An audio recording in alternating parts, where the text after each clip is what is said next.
teman-teman semua. Hari ini saya bakal ngajak salah satu teman saya, kenalan saya, mentor walaupun kita baru ngobrolnya sekali gitu ya. Cerita ke teman-teman semua betapa pentingnya gitu kita bisa sebagai pengusaha menyediakan apa yang customer butuhkan gitu, bukan apa produk terbaik yang bisa kita berikan kepada mereka. So, kita langsung aja kenalan Kang Jimmy Hendrix. Apa kabar Kang? Alhamdulillah. Kabar baik. Kabar baik. Iya. Oke. Macet tadi ke sini? Lumayan. Satu jam. Satu jam lebih ya. Oke. Iya. Lumayan jauh. Lumayan jauh. Walaupun lumayan jauh, tapi rambutnya tetap steady gitu ya, dan dia tetap bening. Oke. Kita pertama ketemu tuh berapa lama? Ada sebulanan? Sebulan yang lalu. Sebulan yang lalu ya. Iya. Oke. Nah, jadi pertama itu kita ketemu dan punya latar belakang yang kurang-kurang lebih sama lah gitu ya. Iya, di IT ya. Iya di IT gitu. Walaupun dan punya hobi yang sama, orang IT tapi doyan ngomong gitu. Iya. Nah, Kang Jimmy ini salah satu pengusaha software development, juga IT consulting, yang dia itu menyediakan mass product ataupun tailor product gitu, yang produk-produk yang diciptakan berdasarkan request aja. Nah, saya mau cerita dulu, penasaran sama Kang, biar orang-orang tahu dulu nih Kang, sekarang berarti profil usahanya selain software development company gitu ya, ada usaha apa aja sih Kang? Ya. Saat ini saya selain software development itu ada klinik kecantikan juga, ada juga jual produk-produk skincare. Mungkin di luar itu ada bisnis yang sifatnya supporting kayak personal branding, internet marketing seperti itu. Tapi itu lebih ke supporting aja sih. Jadi fokus saya sebenarnya bisnisnya di bidang kesehatan. Oh, sekarang ini di bidang kesehatan. Kesehatan, ya kan, softwarenya khusus untuk rumah sakit dan klinik, terus bikin klinik kecantikan, Oke. sama skincare. Oke. Gitu. Fokusnya di sana. Gitu. Fokusnya bidang kesehatan. Tapi dari banyak usaha itu gitu Kang ya, mana yang paling menguntungkan bagi akun Bang Akang gitu? Mana yang paling sering isi gitu? Sejauh ini sih masih di software ya. Oh, software. Sejauh ini masih di software. Berarti masih berjalan gitu ya? Masih berjalan. Masih berjalan. Oke. Kalau saya lihat itu udah dari 17 tahun yang lalu kurang lebih ya. Betul. 17 tahun lalu. Betul. Itu berarti mulainya sedari kapan? Dari saya lulus kuliah. Dari lulus kuliah. Lulus kuliah, bikin perusahaan. Mulainya tidak langsung dengan produk, tapi coba-coba bikin website, langsung menawarkan ke orang-orang yang membutuhkan, tapi ternyata tidak mudah pada saat itu karena belum dapat ilmu pemasarannya. Oke. Gitu. Jadi memang saya coba beranikan diri untuk memulai dulu aja gitu kan. Ternyata di perjalanan nggak mudah. Nggak mudah, sulit. Oke, sebelum sampai ke sana nanti mungkin kita sampai ke internet marketingnya akan belajar di mana dan lain sebagainya gitu Kang ya. Nah, saya penasaran pas kuliah tuh akan kuliah di mana, jurusan apa gitu. Terus infonya pas kuliah itu kan sambil kerja gitu Kang ya. Betul. Nah, apa sih yang dikerjain? Ya, kalau saya pada saat kuliah itu sambil kerja sebagai programmer. Oke. Jadi pada saat itu memang programmer web base itu masih jarang ya. Kebanyakan dulu itu kalau teman-teman tahu itu ada program yang sifatnya desktop Ya. menggunakan bahasa pemrograman Delphi, Visual Basic. Ya. Nah, trennya pada saat itu seperti itu, Fox Pro yang gitu-gitu. Nah, Saya belum nangkep ya. Nggak nangkep ya? Saya belajar terakhir tuh C++ atau C lah. C++ atau C itu udah termasuk baru pada saat itu, termasuk baru. Sampai sekarang masih pakai gitu ya. Iya, sampai sekarang masih dipakai. Jadi pada saat itu yang baru-baru itu ada PHP, Ya. kalau ada ASP, Ya. kalau sekarang tuh ASP.NET gitu kan. Terus ada C++, itu yang kesininya ya. Nah, ada Java juga dulu, cuma karena saya backgroundnya lebih tertarik dengan dunia programming web dan multimedia, saya lebih mendalami PHP gitu. Oke. Jadi saya sambil kuliah, sambil sambil bekerja sebagai programmer, terus saya juga asisten dosen juga asisten lab juga. Wah, pinter ya. Untuk mata kuliah itu gitu. Oke. Gitu. Itu dari semester berapa dan itu kerja dedicated di satu company gitu, di satu perusahaan? Iya, di satu perusahaan. Bukan Jadi, freelance aja? bukan freelance. Jadi saya minta izin kalau saya kerjanya waktunya kalau bisa dibikin fleksibel gitu. Yang penting project yang dibebankan ke saya itu selesai tepat waktu. Jadi saya siang, pagi sampai sore itu di kampus, kuliah sekaligus ngajar juga gitu kan. Nah habis maghrib itu saya mulai kerja tuh sampai malam, udah kayak gitu rutinitasnya. Sampai malamnya jam berapa kan? Nggak jelas. Tergantung deadline, kalau besok harus presentasi sampai pagi biasanya gitu. Oh, nggak mau gitu. Iya. Soalnya jam tidurnya programmer tuh emang Nggak jelas. Nggak jelas. Oke, itu berarti pada masa itu kan Akang udah mulai kerja, udah mulai apa ya, sambil kuliah dan dapat kepercayaan yang oke juga nih dari dosen gitu kan. Secara penghasilan di masa itu berarti Akang udah cukup oke nggak sih dibanding mahasiswa lain gitu?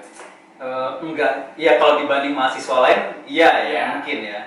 Tapi kalau dibilang gede enggak, Oke. gede enggak. Ya intinya pada saat itu saya sudah enggak lagi bergantung ke orang tua gitu.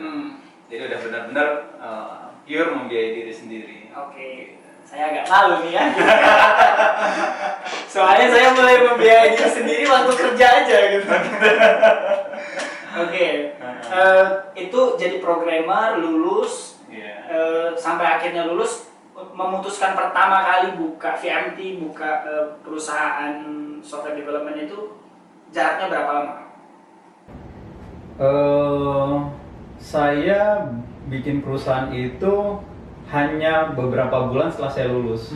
Jadi memang karena saya sebelumnya sudah bekerja, lingkungannya lingkungan usaha. Yeah. Jadi saya udah visinya itu arahnya ya pengen jadi pengusaha gitu. Yeah.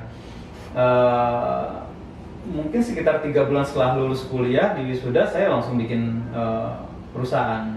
Okay. Tapi memang itu tadi ternyata tidak mudah. Apa yang dilakukan oleh perusahaan tempat saya bekerja dulu itu kan karena ownernya sudah punya jaringan yang bagus, udah punya relasi, terus aksesnya juga bagus sehingga mudah untuk mendapatkan pekerjaan. Nah, yang saya lihat pada saat itu saya hanya sebagai programmer kok ngerjainnya mudah gitu. Yeah. Tapi saya nggak mikirin cara dapat proyeknya nggak mudah ternyata gitu. Baru sebatas ngerjainnya yang mudah. Ternyata dapat proyeknya yang berat gitu. Oke, siap. Gitu. Itu waktu itu berarti mulai sendiri, bootstrapping sendiri, pakai duit sendiri gitu atau Betul, sendiri. Sendiri. Sendiri. Dan jalannya sendirian, benar-benar sendirian. Benar-benar sendirian. Benar-benar sendirian. Oh, nggak ada teman kiri kanan yang ikut tim atau gimana? Karena saya programmer, pada saat itu saya mikirnya ketika dapat project ya kerjain sendiri. Iya. Jadi masih konsep tukang. Iya. Jadi konsepnya masih tukang. Nah, dapat proyek borongan ya tukangin sendiri gitu, mandorin sendiri. Nah, karena memang proyeknya yang dikejar pada saat itu ya pembuatan website. Dimana kalau pembuatan website pada saat itu ya simple banget gitu kan. Ya tapi walaupun itu juga ternyata susah juga. Udah harganya murah, ternyata ketika nggak punya ilmunya ya susah juga masarinnya gitu. Oke, kita mulai masuk ke Akang nih kan tadi bilang nggak gampang gitu ya. Nah, apa hal yang paling nggak gampang yang Akang temui selama perjalanan bikin usaha tadi gitu? Entah ketemu dengan calon customer pertama kah atau memang lebih ke hal yang sifatnya teknikal gitu? Sebenarnya yang paling sulit itu ngerubah kuadrannya ya. Yeah. Saya sebagai programmer harus masuk ke kuadran marketing atau sales. Yeah. Itu yang paling sulit menurut saya. Saya sebagai programmer orang teknik yang nggak suka banyak ngomong. Kalau ketemu orang harus merubah cara komunikasi, mencari jaringan baru, terus menawarkan sesuatu. Nah itu butuh waktu gitu untuk merubah itu sampai saya benar-benar bisa menjual produk. Nah, jadi dalam perjalanan saya memasarkan produk saya yang pertama tadi website itu ternyata benar-benar nggak ada yang beli sampai saya ya udah nggak punya uang lagi memutuskan untuk kerja di perusahaan. Tapi pada saat kerja di perusahaan saya nggak ngelamar sebagai programmer, Tapi saya lamar sebagai sales gitu. Oke. Gitu. Nah, di situ saya banyak belajar di perusahaan tempat saya masuk berikutnya itu.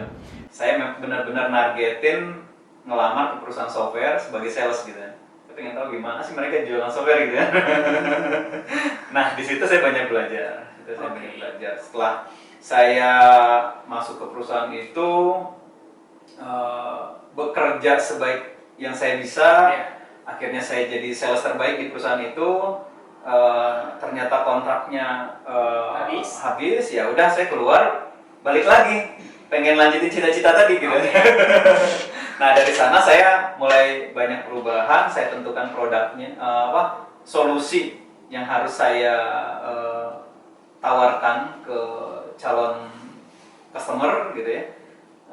Nah, di sana tuh saya belajar bahwa sebenarnya ya kita nggak bikin produk dulu, cari dulu masalah apa yang mau kita selesaiin gitu. Nah, dari sana kita baru menawarkan solusi-solusi kan. Nah, solusi yang saya tawarkan pada saat itu yaitu untuk manajemen rumah sakit berbasis web. Karena pada saat itu kebanyakan software rumah sakit itu berbasis desktop. Jadi nggak dibuka lewat browser internet gitu. Dan untuk maintenance-nya juga agak ribet kan, harus diinstal satu-satu gitu. Dan kalau ada kendala di salah satu PC itu harus dibenerin di PC tersebut. Di PC tersebut, betul. Nah, itu yang jadi kelebihan saya pada saat itu. Dan saya pada saat itu yang jadi nilai tambahnya atau pembedanya, diferensiasinya itu software yang saya kembangkan bisa berjalan di sistem operasi Linux. Karena pada saat itu tuh lagi rame-ramenya razia Microsoft. Nah, saya di sana jadi lebih mudah jualannya. Jadi saya masuk dari sana. Nah, dari sana tuh ya alhamdulillah, yang tadinya saya jualan website dengan harga 5 juta aja nggak bisa jual gitu ya. Kalau software manajemen rumah sakit itu nilainya ya lumayan besar. Gede. Ya. Berarti klien pertama ketemu itu bukan di awal banget bikin perusahaan tadi? Bukan. Dan itu langsung rumah sakit kan? Langsung rumah sakit. Siap. Tadi kan Akang cerita sedikit, saya sayang kalau kelewatan gitu ya. Tadi bilangnya jadi sales terbaik gitu, ketika bekerja. Nah, padahal kuadrannya kan berubah ya. Yang tadinya belajar IT harus belajar sales, mungkin dunianya berubah, ilmunya berubah gitu. Nah, waktu jadi sales nih, apa sih yang menurut Akang pembelajaran yang penting banget, yang kalau orang-orang sales nonton gitu ya, nah mereka juga bisa pakai ilmu tersebut? Ya, kalau di sales itu yang paling penting pastinya komunikasi ya. Komunikasi, tapi yang nggak kalah penting, yang sulit diikuti oleh sales lainnya, kita punya background IT. Karena kan untuk belajar IT itu butuh waktu lama. Nah, kalau kita udah punya background IT terus belajar marketing, itu lebih enak. Jadi sementara orang marketing kalau belajar IT agak susah kan? Gitu.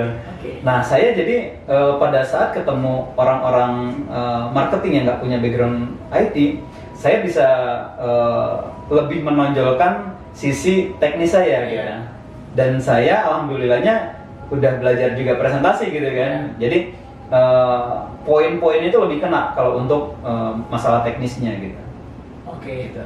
Jadi penting untuk kuasai produk atau latar belakang dari produk itu gitu lah. Benar-benar secara teknis ya. Jadi orang kalau misalnya nanya, kadang kita kan ketemu klien itu sama orang IT-nya langsung. Marketing ketemu orang IT gitu. Nggak nyambung gitu ya. Kalau yang nggak punya latar belakang IT, dia nggak bisa jawab. Tapi kalau kita punya latar belakang IT, dikejar sampai manapun ya ngerti, karena memang latar belakangnya sama gitu kan. Oke, siap. Kayak gitu. Ini agak lompat sedikit, tapi saya penasaran aja kan. Kan orang itu banyak yang bilang spesialis generalis gitu ya. Ada orang yang memang fokus belajar satu hal dalam lama. Tapi akan cerita lainnya nih gitu kan. Lompat-lompat tapi nemu polanya gitu. Nah, kan lebih setujunya atau lebih condongnya ke arah yang mana? Tergantung ya, kalau kita sebagai marketing ya pastinya butuhnya general ya. Semua harus tahu gitu. Karena kan kita nggak pernah tahu lawan bicara kita mengajarkannya apa gitu, bicara ke arah mana gitu. Tapi kalau sebagai orang teknis, sebagai programmer ya pastinya dalam. Dalam gitu. Jadi tergantung gitu ya. Tergantung. Soalnya sekarang itu banyak yang ngeributin gitu kan. Oh gitu. Iya, spesialis atau generalis atau ada yang di tengah-tengahnya gitu. Iya, kalau sebagai marketing sih harus general ya, Iya. general. Karena nanti ketika proyeknya dapat atau ketika udah misalnya bidding nih, udah di seleksi ke berikutnya, kita kan bawa orang teknis yang bisa ngobrol lebih dalam gitu. Iya. Kayak gitu. Kalau di awal-awal ya cukup sama orang marketing aja gitu kan. Gitu. Tapi tadi ya kemampuan teknis di awal itu bagi Akang sebagai seorang sales itu Itu nilai sangat tambah. membantu. Iya, nilai tambah yang pembeda lah. Pembeda gitu. Pembeda dibanding marketing atau sales lain gitu ya. Oke, kayaknya nanti kita bisa bikin seri selanjutnya. Gimana caranya belajar public speaking gitu ya? Iya. Soalnya kan contohnya berubah ya. Dari introvert jadi Harus terpaksa bisa extrovert gitu. Oke, Gitu. siap. Nah, balik lagi kan ke VNT gitu ya. Iya. Nah, awal pertama tumbuh itu kan dapat klien pertama itu kan pasti happy banget ya. Iya. Nah, sampai sekarang dari 17 tahun ke belakang, menurut Akang perjalanan perusahaan Akang itu kapan masa-masa terhebatnya sampai sekarang gitu? Awal tuh nilainya 30 juta gitu. Wow, 30 juta. Pada masa itu sangat senang dong. gitu. Senang banget baru lulus kuliah. Tapi saya kan pada saat itu 30 juta itu dapat proyeknya di Kalimantan. Oh. Dan saya cuma melibatkan satu orang programmer. Jadi nilainya dibagi dua gitu, dibagi dua. Nah, tapi alhamdulillahnya karena usernya puas dengan pekerjaannya, dia udah siapin pekerjaan berikutnya next year gitu. Jadi saya udah siap-siap untuk pekerjaan berikutnya yang nilainya lebih besar lagi dari itu. Tapi kalau secara nilai satu project yang pernah saya dapat itu ya untuk software saya pernah dapat sekaligus 3 rumah sakit, 4 klinik dari satu perusahaan gitu. Nah itu nilainya yang paling besar menurut saya pada saat sebelum pandemi. Sebelum pandemi. Oke. Kebayang ya, jadi bayang belinya soalnya. Nanti aja belakangan. Oke. Kalau di perusahaan kami itu kan saya lihat software development juga ada IT consultant-nya. Iya. Nah, mana yang paling secara porsi lebih oke gitu?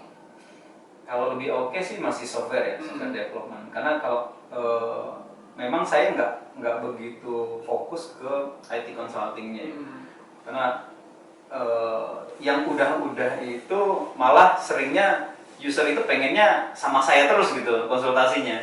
Nah itu jadi merepotkan saya. Jadi saya nggak bisa terlalu berkembang akhirnya. Nah memang sih kalau kita bicara sistem sih ya salah saya juga. Apa-apa sama saya. Ini kan di regenerasi ya. Ada backupnya gitu. Cuma namanya klien itu ya dia pengennya selalu sama orangnya atau yang paling jago di situ gitu. Sebenarnya bukan paling jago sih, paling enak komunikasinya. Oh ya. Iya, sebenarnya bukan paling jago. Kalau paling jago mungkin staff saya lebih jago dari saya gitu kan. Tapi paling enak komunikasinya gitu. Dia ngerasa lebih nyaman kalau komunikasi sama saya. Gitu. Dan untuk hal-hal tertentu saya itu bisa langsung mutusin. Sementara kalau staff itu kan harus konfirmasi dulu gitu. Betul. Kayak gitu. Nah itu yang bikin saya pikir, waduh saya agak berat tuh kalau ngedalamin IT consultingnya. Jadi dari sana saya putuskan, awalnya juga saya nggak hanya mengerjakan produk software rumah sakit aja, tapi kita juga ngerjain project-project untuk pemerintahan daerah juga, sistem keuangan daerah, sistem pendapatan daerah, terus sistem kepegawaian, apapun pada saat itu sebenarnya dikerjakan. Tapi seiring berjalannya waktu, kita udah dapat polanya. Ternyata ngerjain proyek ngacak seperti itu tuh benar-benar capek dan resource-nya tuh jadi butuh gede banget. Nah, di tahun 2015 itu kita putusin ya udah fokus di software rumah sakit aja gitu. Karena di rumah sakit aja sebenarnya udah lebih dari cukup gitu. Jumlahnya ribuan gitu kan se-Indonesia. Fokus di sana aja udah lebih dari cukup. Oke. Terus Kang, itu kan tadi ini ya komunikasinya enak. Terus cara regenerasi ini gimana gitu Kang? Ya memang kalau bicara perusahaan itu kan bisa bicaranya organisasi ya. Iya. Organisasi berarti ada human resource, atau lebih enak sih disebutnya human capital, karena sifatnya investasi kan ke manusianya gitu ya, ke orangnya, ke staffnya gitu. Nah, ya kita mau nggak mau harus tahu kebutuhan di organisasi kita itu orang-orangnya siapa aja gitu, orang-orang yang tepat untuk mengisi posisi yang kita inginkan ya. Jadi orang yang tepat di posisi yang tepat lah gitu. Nah, itu memang nggak mudah untuk ditemukan. Karena ya namanya, kalau saya itu kan UMKM ya, turnovernya tuh tinggi. Jadi masuk, dia ngeliat suasana kerjanya nggak sesuai dengan yang dia bayangin, dia keluar lagi gitu kan. Berarti investasi yang kita lakukan ya udah selesai gitu. Selesai gitu. Jadi ya memang harus pintar-pintar. Oke, siap. Kalau untuk klien-klien yang sebelumnya manja gitu ya, manja dalam tanda kutip ya, yang kalau ada apa-apa itu ke Akang gitu. Nah, itu gimana? Pada akhirnya saya paksakan ya udah, mau nggak mau dia harus terima orang yang saya siapkan gitu, dengan segala kekurangan dan kelebihannya pastinya gitu ya. Yeah. Yang pada akhirnya mereka ya udah, yang penting proyeknya selesai tepat waktu dan masalahnya selesai gitu kan. Dan saya tetap komunikasi, dan melakukan kunjungan rutin walaupun tidak sesering dulu. Yeah. Gitu. Jadi pelan-pelan dilepasnya gitu. Oke, dari situ mulai ya kerasa kali ya Kang ya, maksudnya udah lebih enak lah, secara penghasilan lebih oke gitu. Sistem udah jalan, apa udah dikerjain sama staff, udah oke. Nah, sampai akhirnya bisa mutusin ke bisnis yang lain kan, bisnis kesehatan nih gitu kan, software development, industrinya di rumah sakit dan lain sebagainya. Sekarang ada klinik gitu kan. Nah, itu bisa memutuskan sampai ke situ itu gimana ceritanya? Karena saya produknya tadi produk rumah sakit dan klinik, softwarenya, saya punya cita-cita ingin punya rumah sakit ya. Jadi ya kayaknya nge-manage rumah sakit nggak susah ternyata gitu, karena udah tahu nih dalamannya seperti apa gitu kan. Dan saya pikir suatu saat saya harus punya rumah sakit, tapi ternyata nggak mudah juga. Punya rumah sakit itu modalnya gede banget gitu kan. Terus harus ya sebenarnya nggak harus dokter ya, tapi minimal harus punya partner dokter gitu biar mudah gitu. Ya karena tingkat kesulitannya tinggi, akhirnya saya memutuskan kayaknya nggak bisa rumah sakit nih, mungkin klinik dulu gitu kan. Nah, saya survei klinik pada saat itu kan udah pakai sistem BPJS ya, jadi kapitasi.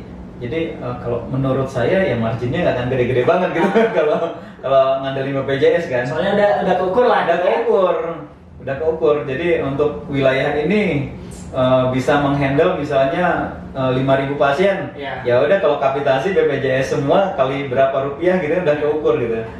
Saya pikir kayaknya kurang menarik bagi saya gitu.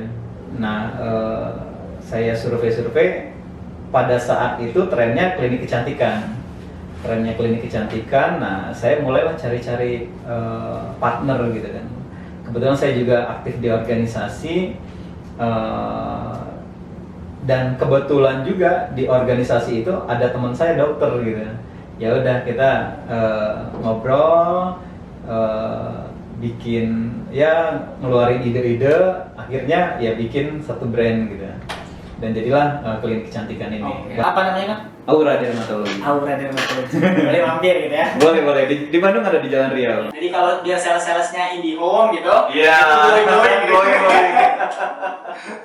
Gitu. Oke. Itu kan, tapi teman Akang itu memang dia latar belakangnya dokter kecantikan atau memang dokter SPKK? Oh, SPKK emang dokter kecantikan. Emang dokter kecantikan. Oke. Nah, Akang kan mulai bisnis kedua nih. Struggle-nya sama kayak bisnis pertama atau menemukan struggle yang baru? Untuk bisnis kedua ini karena saya sudah berpartner dengan orang yang tepat dan punya pengalaman ya. Dia punya pengalaman di bidang itu. Jadi memulainya nggak begitu rumit.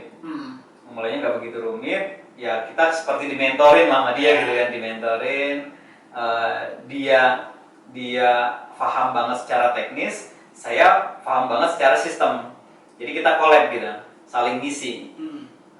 Saya di bidang teknologi, untuk sistem manajemen kliniknya udah hafal gitu kan. Sistem perhitungan jasad kayak gitu-gitu saya udah hafal. Dia tinggal fokus di masalah treatmentnya secara teknis gitu ya. Mau pakai produk apa, terus komposisinya seperti apa, itu semua udah selesai sama dia gitu. Jadi ya kombinasinya pas gitu menurut saya, sehingga kita memulainya pun nggak susah gitu. Kayak gitu. Tapi pasti tetap ada struggle kan ya? Pasti di kan? bulan-bulan 4 bulan pertama lah. 4 bulan pertama. Bulan kelima ke sana udah bisa membiayai sendiri. Oh gitu. Kalau tadi kan menemukan first customer-nya gitu kan? Sama. Oh sama. Pasti sama. Masalahnya pasti di sana semua juga bisnis. Gimana cara dapetin customer-nya gitu kan? Iya. Jadi apakah solusi yang di-create ini dibutuhin sama customer apa enggak gitu kan gitu. Nah, sementara klinik kecantikan kan di Bandung udah banyak gitu. Banyak ambasadornya juga nggak sih Kang? Maksudnya mereka banyak berafiliasi dengan artis-artis tertentu gitu. Betul. Nah, jadi si klinik yang baru kita bangun ini bedanya apa sih dibanding yang lain gitu Ya, kan? boleh Gitu. ceritakan. Nah, pada saat untuk produk itu selalu ada dua sudut pandang ya, menurut saya. Mau main di harga atau mau main di kualitas gitu. Nah, kebetulan setelah saya survei market kota Bandung ini agak unik, pengen harganya yang murah, treatmentnya tuh bagus gitu. Kayaknya itu semua kan, bukan cuma Bandung. Tapi kalau di Jakarta enggak. Oh gimana? Di Jakarta nggak mau murah karena bicaranya gengsi. Oh. Gitu. Malah kalau treatment di tempat yang murah bagi dia ya beneran kayak di treatment. Jadi kayak ini kayaknya enggak deh gitu. Oke. Nah kalau di Bandung itu ya mungkin kota lain kebanyakan kayak di Bandung gitu ya. Itu pengennya murah dan bagus, sehingga kita pada awal itu kan udah nyiapin bisnis ini tuh untuk franchise. Iya. Jadi harganya itu udah untuk nasional nantinya gitu kan. Jadi ya mau nggak mau ternyata butuh penyesuaian harga, dan kita mainnya di diskon yang gede-gedean pada saat itu. Nah, ada satu aplikasi diskon kayak gitu. Aplikasi diskon kayak gitu ya kita coba daftar di sana. Jadi channelnya macam-macam kita manfaatin semua. Mulai dari Instagram, Facebook, ads-nya diaktifkan, terus ikut juga daftar di apps yang diskon itu gitu ya. Terus ya banyak lah apps-nya kayak gitu ya yang bisa memberikan layanan klinik kecantikan di apps-nya gitu kan.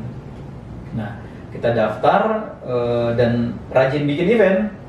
Nah, event yang benar-benar sangat berpengaruh itu ketika kita bikin talk show tapi di klinik. Oh, oke. Jadi kita ngundang misalnya arisan 10 orang, dia kita bikin edukasi di klinik, nanti dapat hadiah nih salah satu dari mereka, gratis treatment. Tapi yang lainnya kalau treatment hari ini diskon 50% kayak gitu. Jadi seperti itu, dan itu rutin dilakukan. Jadi benar-benar tantangan membangun bisnis awal-awal itu ya gimana kita bisa narik customer baru gitu dengan kelebihan yang kita punya. Berarti Akang mainnya secara kualitas, secara harga juga disesuaikan. Betul. Udah ada berapa klinik berarti kan? Sekarang sih baru dua di Bandung sama Bintaro. Nanti mungkin saya coba ke sana ya. Boleh. Saya udah janji juga ke sana. Biar kinclong. Ya kinclong. Walaupun main di kantor tuh kan panas kan ya kelas ya. Harus tetap kinclong. Iya. Tapi ada diskon kan? Pasti.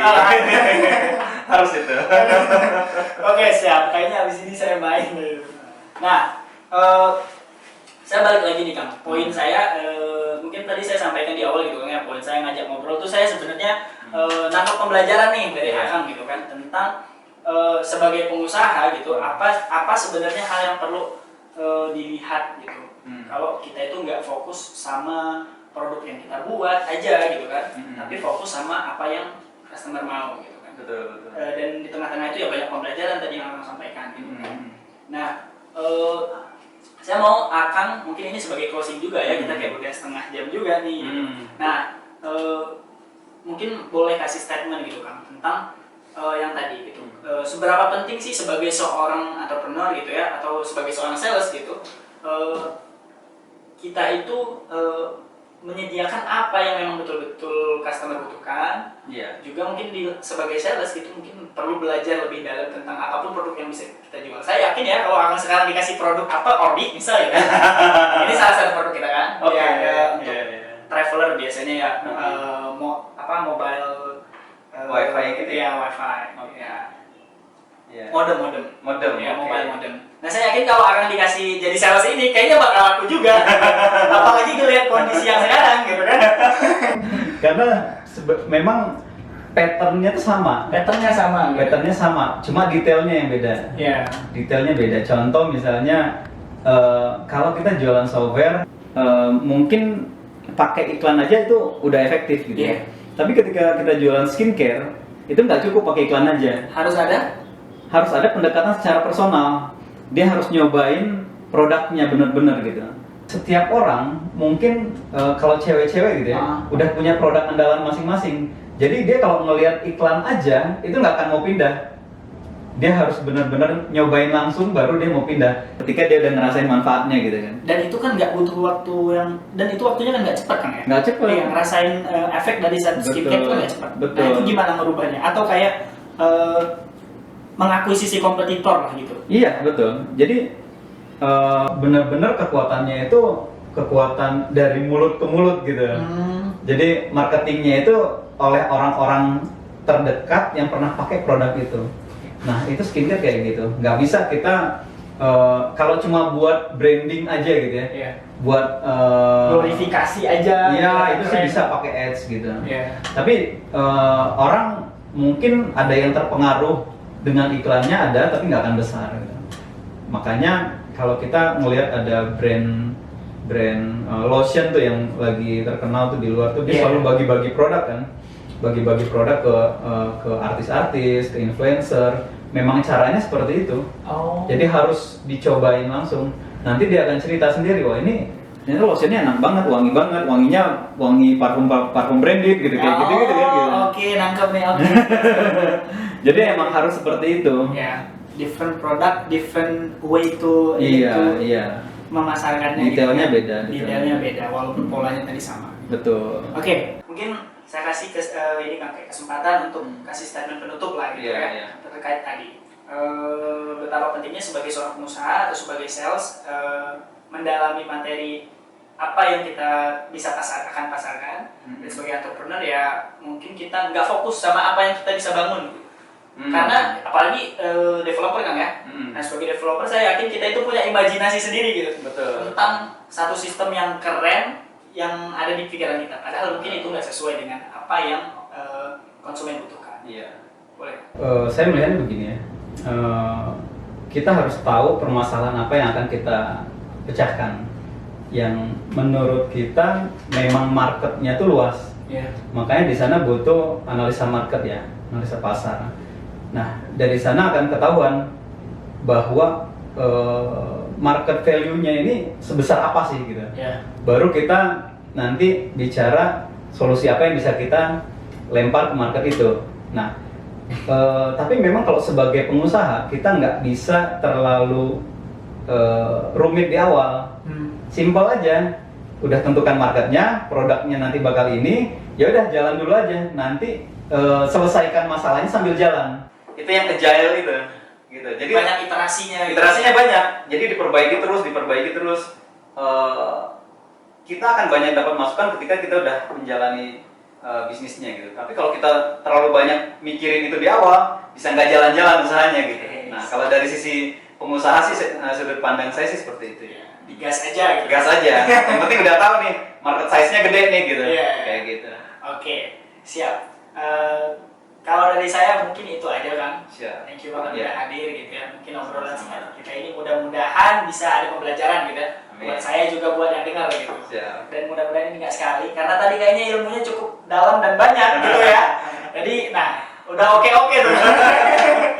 Nah mungkin nanti kita bisa bikin obrolan yang lain yang lebih dalam, entah yang tadi tentang public speakingnya mungkin, atau ya salesnya gitu kan. Saya baru tahu nih ya, ini beneran baru tahu kalau Kang Jimmy itu awalnya itu sebelumnya itu pernah sales kan, dan jadi best sales lagi. Nah, mungkin itu bisa jadi pembelajaran buat kita gitu kan. Nah, itu aja mungkin dari saya teman-teman. Thank you banget Kang Jimmy udah Sama-sama. Dan sampai jumpa di episode berikutnya. Bye bye.